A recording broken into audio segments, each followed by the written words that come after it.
"Don't lower that body, he's wanted and under arrest." The shout tore through the air just as the coffin was about to be lowered into the earth. The polished mahogany casket, adorned with white lilies and draped in mourning cloth, hung suspended above the grave as if time itself had stopped. The widow, Leora Hargrove, screamed, a sound so raw and primal that it seemed to come from the deepest cavern of human suffering.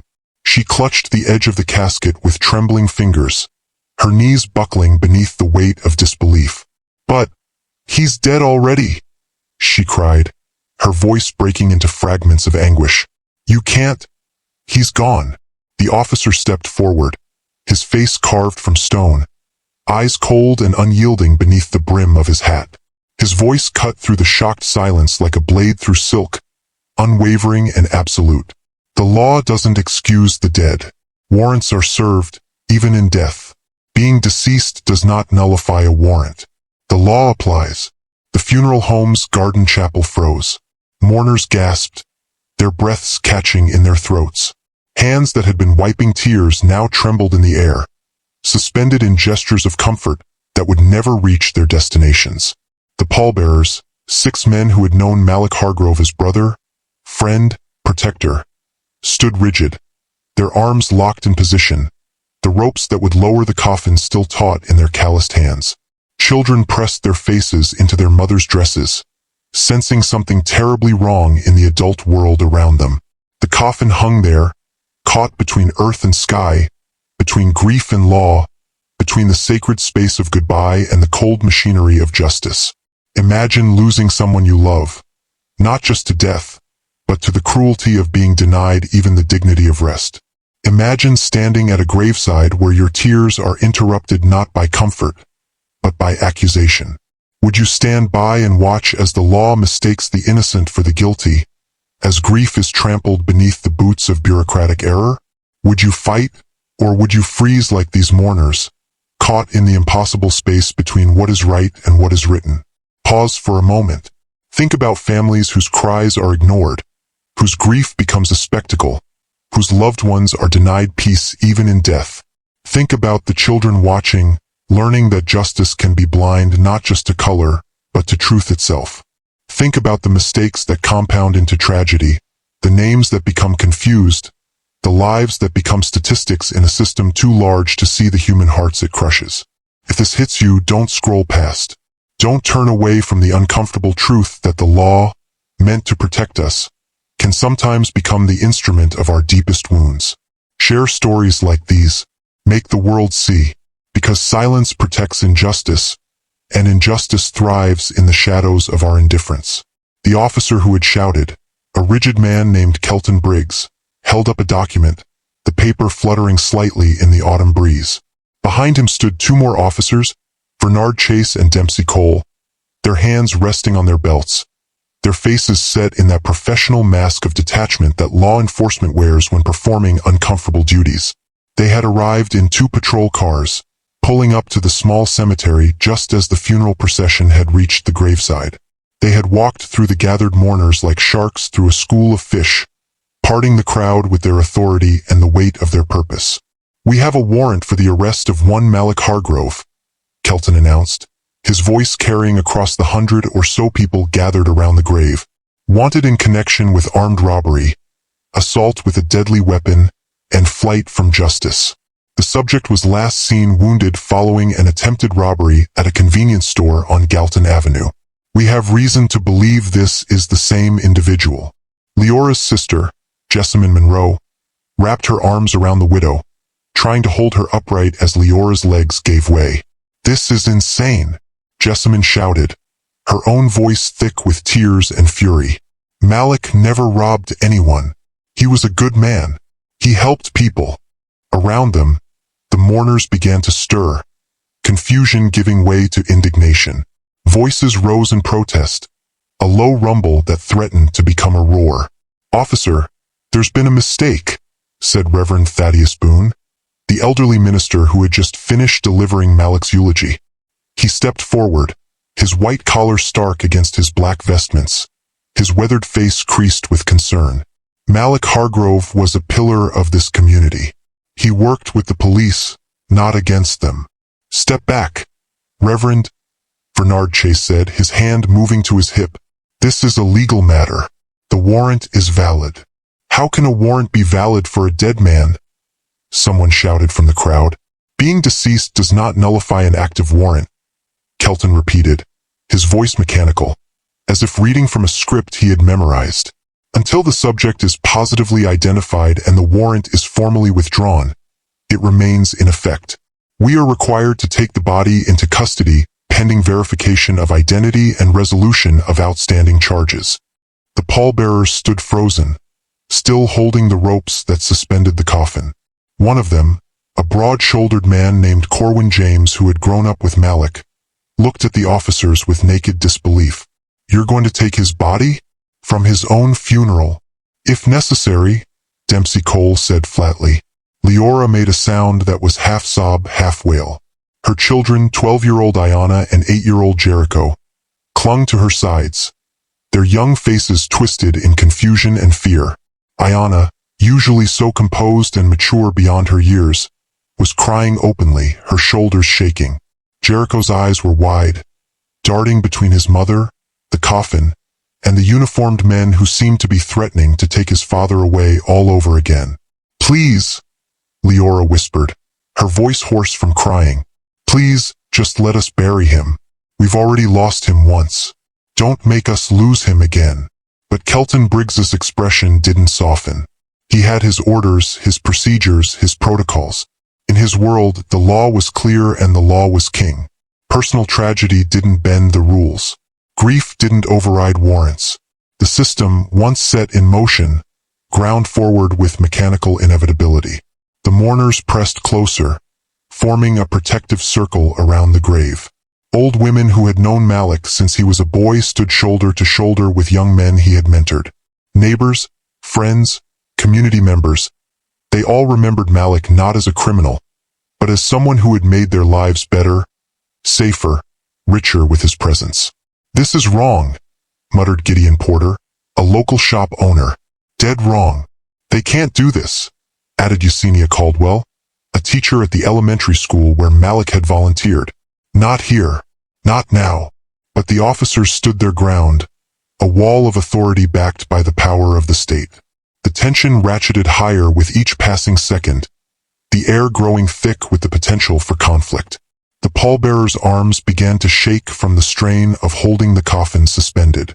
The ropes creaked, the widow wept, and the law, cold and unyielding, prepared to assert itself even over death. To understand the cruel irony of this moment, one must step back 3 weeks, to a different street, a different story, a different man with a terribly similar name. Darius Langston was a career criminal, a man who had spent more years inside prison than out. His rap sheet read like a catalog of poor choices and violent acts. Theft, assault, possession with intent to distribute, parole violations, and more. He was a predator who had chosen a life that left victims in his wake.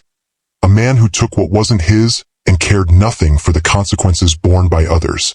On a cold Tuesday evening, Darius had walked into a convenience store on Galton Avenue with a gun and desperation in equal measure. The robbery had gone wrong from the start. The clerk, a young man named Soren, had triggered the silent alarm. Darius, panicking, had grabbed cash from the register and bottles from behind the counter, shouting threats that echoed off the fluorescent-lit walls.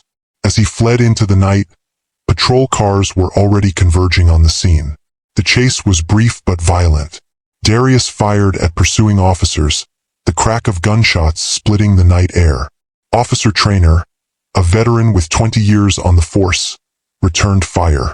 One of his bullets found its mark, striking Darius in the shoulder. The wounded man stumbled, dropped some of his stolen goods, but somehow kept running. He disappeared into the maze of alleys and abandoned buildings that scarred that part of the city, leaving behind a trail of blood and the echo of sirens. The manhunt began immediately. Helicopters swept the area with searchlights. Dogs tracked his scent through garbage-strewn lots and over chain-link fences. But Darius Langston vanished like smoke, leaving only his name, his record, and an active warrant in his wake. That same evening, miles across the city in a neighborhood where streetlights still worked and children played outside without fear, Malik Hargrove was finishing his shift as a community liaison officer with the state police. But Malik wasn't a sworn officer, he was something more valuable. He was a bridge between the department and the communities it served, a man who understood both the necessity of law and the humanity of those who lived under it. Malik had grown up in the same rough neighborhoods where Darius operated, but he had chosen a different path. Where Darius took, Malik gave. Where Darius destroyed, Malik built. He had seen friends fall to violence, drugs, and despair, and he had dedicated his life to pulling others back from that same precipice. He worked with at-risk youth, teaching them that their circumstances didn't have to define their destinies. He partnered with state police on community policing initiatives, helping to build trust in neighborhoods where generations had learned to fear the badge. He organized basketball tournaments, job fairs, tutoring programs. He was there when families needed an advocate, when teens needed a mentor, when the community needed someone who understood their language and their struggles.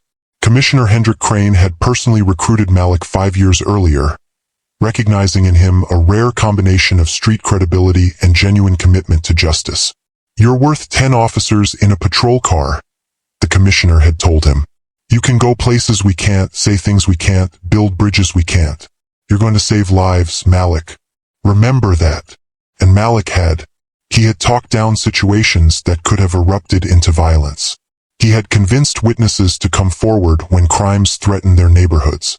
He had served as a translator between two worlds that too often misunderstood each other, speaking the language of law to the community and the language of humanity to the police. Just 2 months before his death, Malik had been instrumental in stopping a gang war before it started. Two rival groups, the Northside Collective and the Easton Kings, had been escalating tensions over territory. Malik had spent weeks meeting with leaders from both sides, listening to their grievances, finding common ground. He had brokered a peace agreement that saved lives, prevented bloodshed, and brought stability to 3 neighborhoods. The flashback played out like a film reel in the minds of those who had known him. There was Malik, sitting on a stoop with teenagers who had dropped out of school, patiently explaining that education was a weapon more powerful than any gun.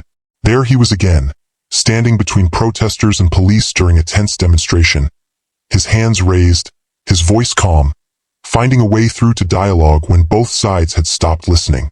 And there, in another memory, Malik was carrying groceries to Mrs. Zelfinia Hurst, an elderly widow who had no family, making sure she had food and company and the knowledge that someone cared. But fate, cruel and capricious, had decided that Malik Hargrove's name was too similar to Darius Langston's.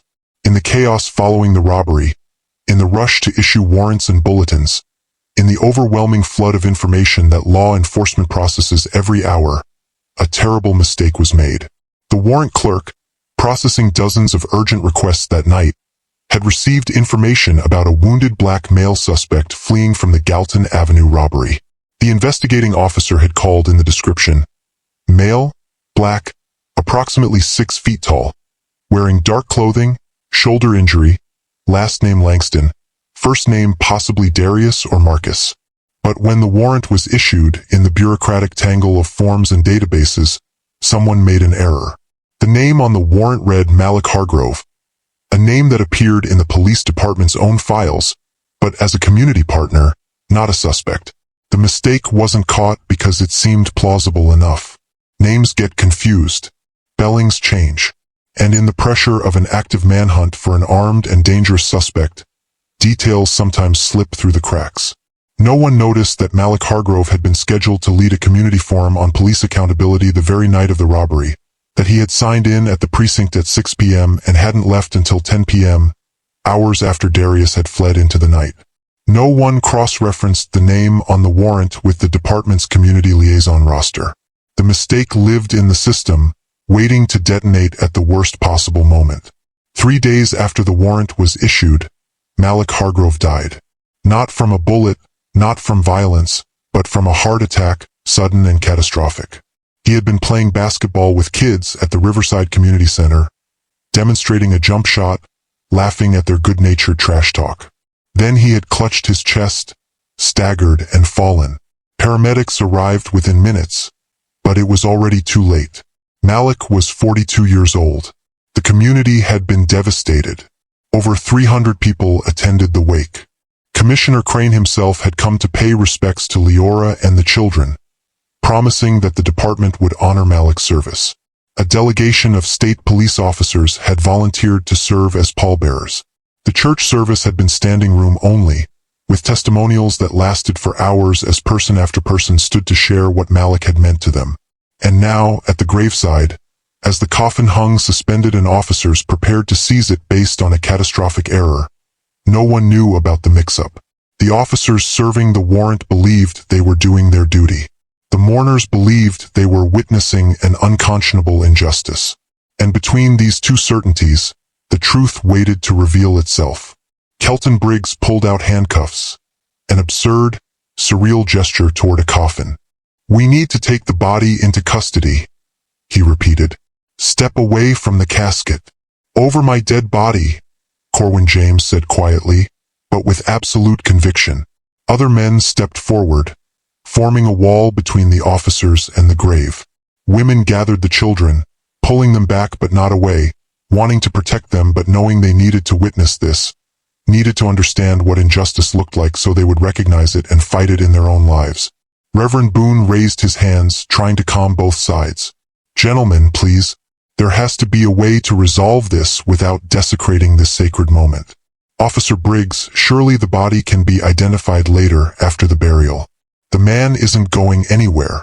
Regulations require—" Kelton began, but his words were drowned out by the sudden sound of car engines. Two vehicles pulled up to the cemetery entrance, one a marked sheriff's cruiser, the other an unmarked sedan. The crowd turned, confusion adding another layer to the already complex emotional landscape of the moment.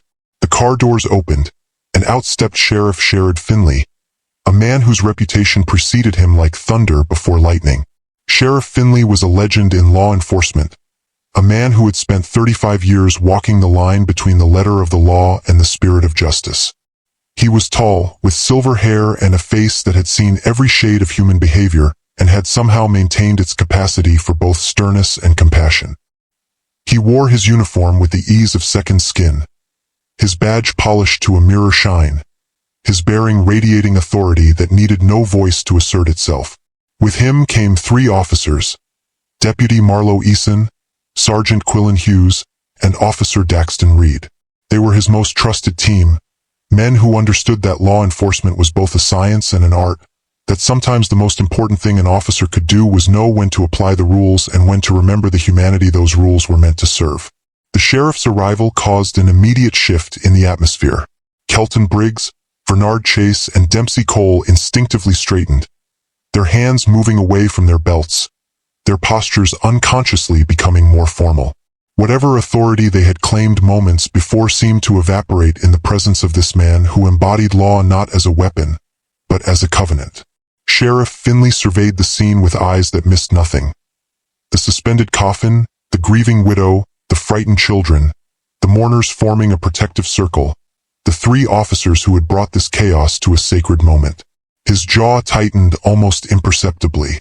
Then he walked forward, his boots crunching on the gravel path, each step measured and purposeful. "What?" he said quietly, his voice carrying despite its softness. "Is happening here?" Kelton stepped forward, still holding the warrant. "Sheriff Finley, sir. We're executing an active warrant for Malik Hargrove, wanted for armed robbery," Finley interrupted, his eyes never leaving Kelton's face. "For assault. For being wounded while fleeing from police on Galton Avenue 3 weeks ago." "Yes, sir. Exactly. And you believe," Finley continued, his voice taking on an edge that could cut glass, "that the man in that coffin is your suspect?" "The name matches, sir. The warrant is valid. We're following procedure." A muscle worked in Finley's jaw. He looked past Kelton to the coffin, to Leora weeping in her sister's arms, to the children whose faces had aged years in the past 20 minutes. Then he looked at his own officers, and they understood the unspoken command in his gaze. They fanned out slightly, positioning themselves not as aggressors, but as a barrier between the grave and those who would disturb it. "Deputy Eason," Finley said, still speaking quietly but with unmistakable authority. Tell these officers who Malik Hargrove was. Marlo Eason stepped forward, pulling a folder from under his arm. Malik Hargrove, age 42, was a community liaison officer working with the state police. He had no criminal record. He held security clearance and worked on sensitive community policing initiatives. On the night of the Galton Avenue robbery, he was conducting a community forum at the 3rd Precinct from 6 p.m. to 10 p.m., with over 50 witnesses including Commissioner Crane. The color began to drain from Kelton Briggs's face. The suspect you're looking for, Eason continued, is Darius Langston, a career criminal with 17 prior arrests. Due to a clerical error in the warrant processing system, Langston's warrant was incorrectly issued under Hargrove's name. This error was discovered 48 hours ago. An urgent bulletin was sent to all units to recall and void the incorrect warrant. I never received. Kelton stammered, pulling out his radio as if it might contain the message he had missed. Step back, Sheriff Finley said, and it wasn't a request. Step back from that grave right now. The 3 officers moved backward as if pulled by invisible strings. The pallbearers, still holding the ropes, looked to Reverend Boone, who nodded. Slowly, carefully, they began to lower the coffin again, resuming the interrupted journey that would place Malik Hargrove in his final rest. But Sheriff Finley raised his hand. Wait! Everyone froze again, fear flickering across faces. Had they misunderstood? Was this just another cruel twist? The sheriff removed his hat, holding it against his chest. Then he did something that made several mourners gasp. He unpinned his badge, that symbol of authority and law that he had worn for more than 3 decades, and held it in his weathered hand. Commissioner Crane sent me here, Finley said, his voice now addressing not just the officers but the entire gathering. He sent me to locate this burial and to deliver a message to the family of Malik Hargrove. He turned to Leora, and his eyes, which had been hard as flint when addressing the officers, softened with genuine sorrow. Ma'am, the commissioner wanted you to know that Malik Hargrove was one of the finest individuals ever to work with the state police. He wanted you to know that Malik saved lives, protected communities, and built bridges that will stand long after we're all gone. Leora's tears fell freely, but she stood a little straighter, her children pressed close to her sides. The commissioner, Finley continued, wanted to be here himself, but he's in the capital, meeting with the governor to establish a new program in community policing. A program that will be named the Malik Hargrove Initiative, to honor your husband's legacy and ensure his work continues. A sob broke from Leora's throat, but it was different now. Grief mixed with pride, sorrow touched with honor. Sheriff Finley turned to his deputies. Formation, he said simply. The 3 officers moved with precision, forming a line facing the coffin. They stood at attention, their backs straight, their faces solemn. Then Finley reached to his hip, where his service weapon rested. He drew it slowly, held it pointed safely toward the sky, and his officers did the same. This, the sheriff announced, is a final salute to a fallen hero, to a man who served his community with courage, with justice, and with love. The first shot cracked across the cemetery, echoing off headstones and monuments, a sound both violent and sacred. Mourners flinched, but held their ground. Children looked up at the sky where the shot had gone, their eyes wide. For courage, Finley said. The second shot followed, equally loud, equally final. For justice, he intoned. The third shot completed the trilogy, the sound rolling across the grounds like distant thunder. For sacrifice, the sheriff finished. Then he and his officers holstered their weapons and saluted, their hands sharp against their brows, held there for a long moment of perfect stillness. Sheriff Finley stepped forward to the coffin, knelt beside it, and placed his badge on the polished mahogany surface, right next to the spray of white lilies. On behalf of law enforcement done right, he said softly, but loud enough for all to hear. On behalf of justice that sees beyond color and circumstance, on behalf of every officer who understands that we serve the community, not the other way around. Thank you, Malik Hargrove. Rest in power. The badge glinted in the autumn sunlight, a small circle of metal that represented everything the law could be when wielded with wisdom and humanity. Finley bowed his head, and his officers did the same. The mourners, who had been frozen in shock and grief and confusion, began to weep again, but these tears were different. They contained within them not just loss, but recognition. Not just sorrow, but dignity restored. Reverend Boone, his own cheeks wet with tears, cleared his throat. "Let us pray," he said, and this time the prayer was completed without interruption. "Lord, we commit to you the soul of Malik Hargrove, a good man, a righteous man, a man who walked in your light and served your children. We thank you for his life, for his example, for his sacrifice, and we ask that you grant rest to his weary soul, comfort to his family, and wisdom to all of us who remain, that we might honor his memory by living as he lived, with courage, with justice, and with love." "Amen," the crowd responded, and the word rose like a prayer and a battle cry combined. The pallbearers resumed lowering the coffin, and this time the action was allowed to complete. The ropes played out smoothly, and the casket descended into the earth with the dignity it deserved. When it reached the bottom, Sheriff Finley himself picked up a handful of earth and dropped it onto the lid, the soil pattering down in a sound as old as humanity itself. "Ashes to ashes," he murmured. Then Leora stepped forward, flanked by Ayanna and Jericho.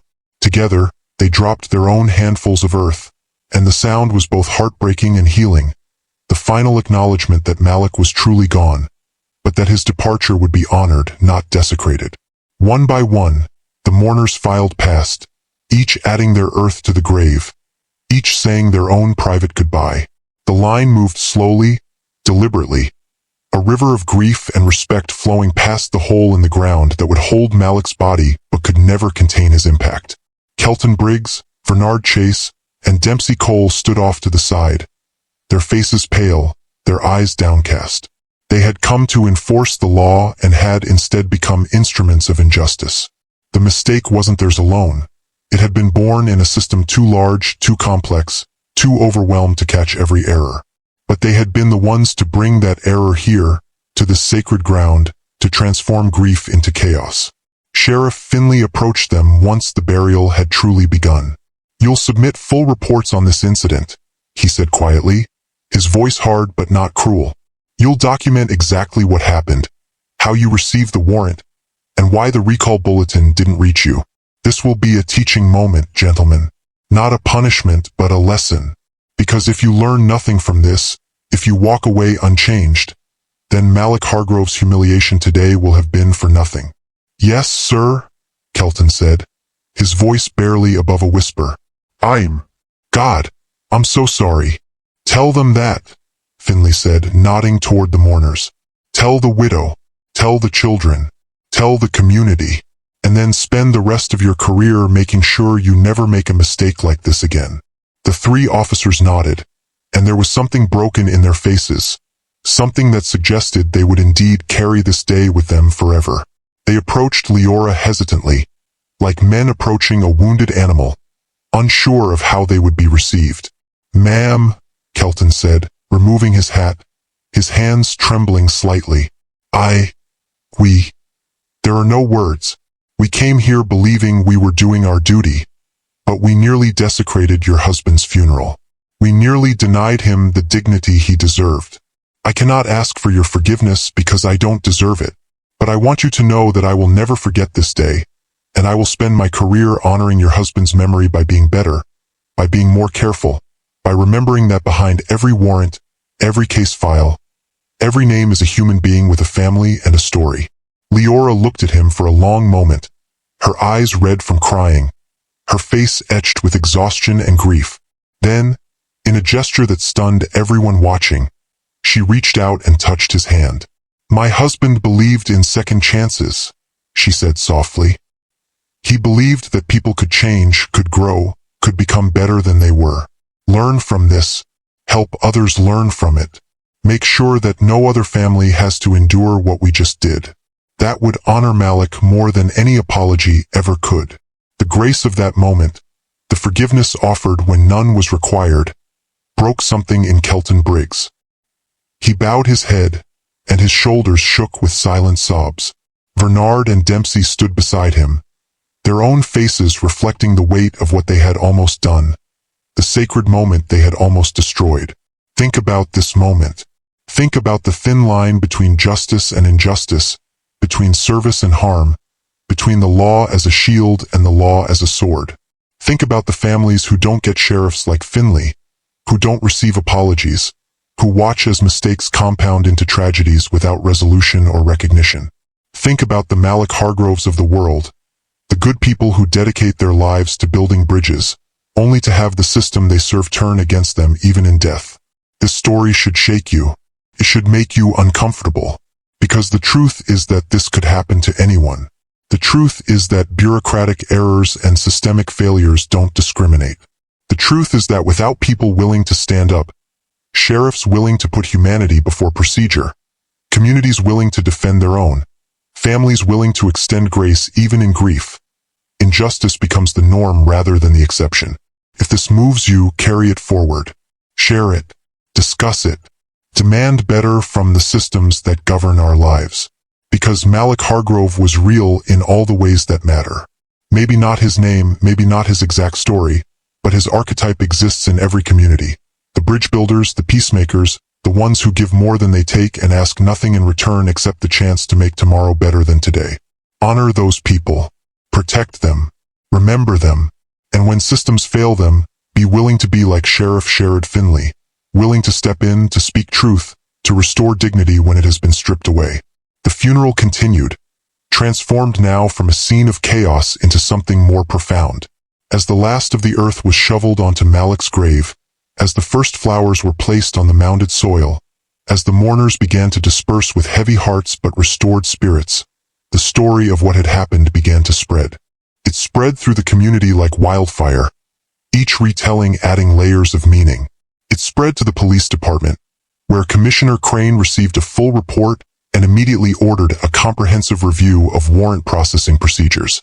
It spread to the media, where reporters struggled to capture the complexity of a story that defied simple narratives of heroes and villains. And it spread to Darius Langston, the real criminal, who was finally apprehended 2 weeks later in a motel 3 states away. When he learned about the mix-up, about the funeral he had inadvertently disrupted from afar, he laughed, a bitter, hollow sound. "Figures," he said to the arresting officers. "Even my name causes problems for good people." But by then, the Malik Hargrove initiative was already taking shape. Commissioner Crane, working with Sheriff Finley and community leaders including Reverend Boone and Leora Hargrove herself, designed a program that would embed community liaisons in every precinct, that would build the bridges Malik had dedicated his life to constructing. The program would train officers not just in law enforcement, but in community engagement, cultural competency, de-escalation, and the art of seeing people as people rather than as statistics or suspects. Ayanna Hargrove, 12 years old and forced to grow up too quickly, stood at her father's grave a month after the burial. She carried a single white lily, her father's favorite flower. She placed it gently on the headstone, which read, "Malik Hargrove, beloved husband, father, friend, builder of bridges, keeper of peace. The law applies, but so does love." That last line had been Ayanna's addition. She had remembered something her father once told her. "Baby girl, the law is important, keeps us safe, gives us structure. But the law without love is just tyranny in a suit. Never forget that every rule, every regulation, every law exists to serve people, not the other way around. The day we forget that is the day justice dies." She touched the cold stone, feeling the carved letters under her fingertips. "They remember you, Daddy," she whispered. "The sheriff made sure of that. Mom says that what happened at your funeral was terrible, but also important. She says people needed to see what happens when the law forgets about love. She says you would have wanted them to learn from it." The wind rustled through the cemetery trees, carrying the scent of autumn leaves and change. Ayanna stood there for a while longer, remembering her father's laugh, his strong hands, his patient explanations of complex things. She remembered how he could walk into a room full of tension and somehow make everyone breathe easier. She remembered how he saw the best in people, even when they couldn't see it in themselves. "I'm going to be like you," she promised the stone, the flowers, the earth that held her father's body but could never contain his spirit. "I'm going to build bridges too. I'm going to remember that the law applies, but so does love. I'm going to make you proud." And in that promise, in the determination of a 12-year-old girl who had watched justice almost fail and then seen it restored by people brave enough to do what was right rather than what was easy, Malik Hargrove's legacy found its truest expression. Years would pass. Ayanna would indeed go on to study criminal justice and social work, eventually becoming a leading voice in police reform. Jericho would become a teacher, like his father had been in all the ways that mattered. Leora would channel her grief into activism, working tirelessly to improve the systems that had failed her husband.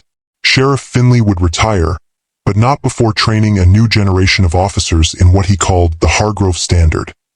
The understanding that authority without humanity is nothing more than sanctioned cruelty.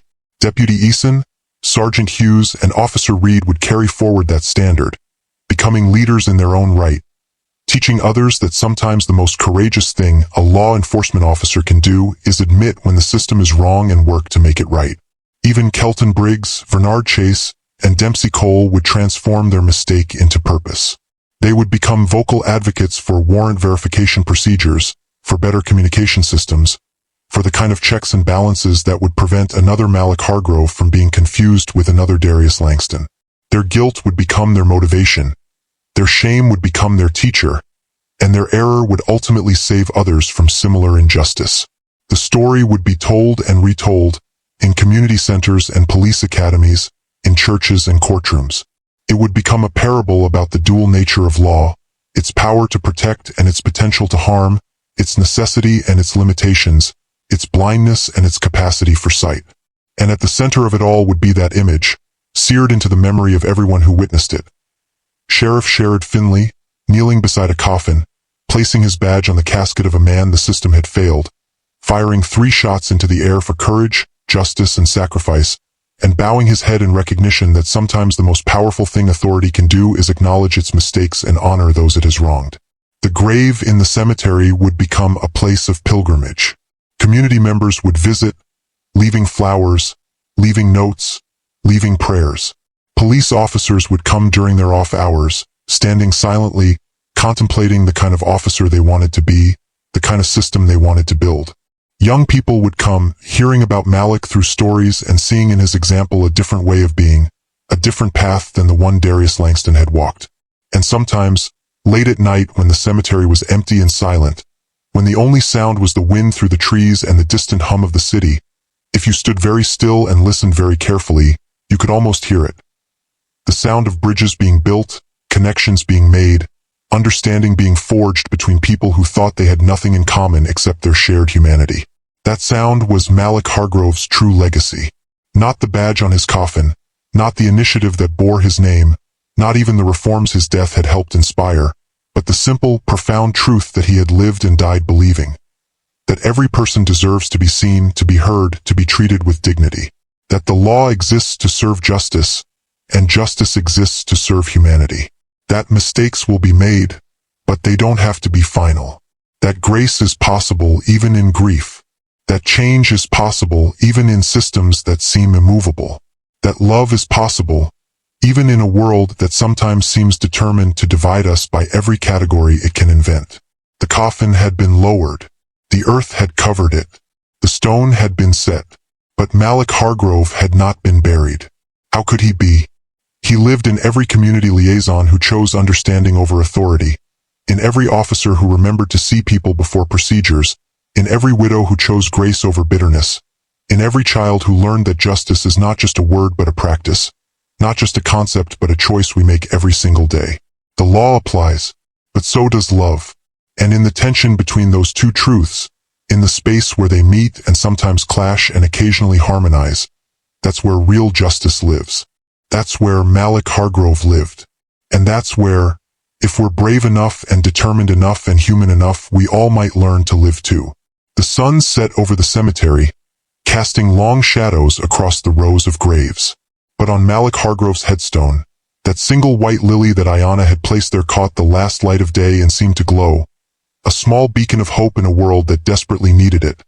A reminder that even in death, even in injustice, even in the darkest moments, there are still people willing to stand up, to speak out, to fire 3 shots into the air and bow their heads in recognition that we are all, every one of us, deserving of dignity, respect, and the kind of justice that remembers to be human, and that, in the end, is the story worth telling.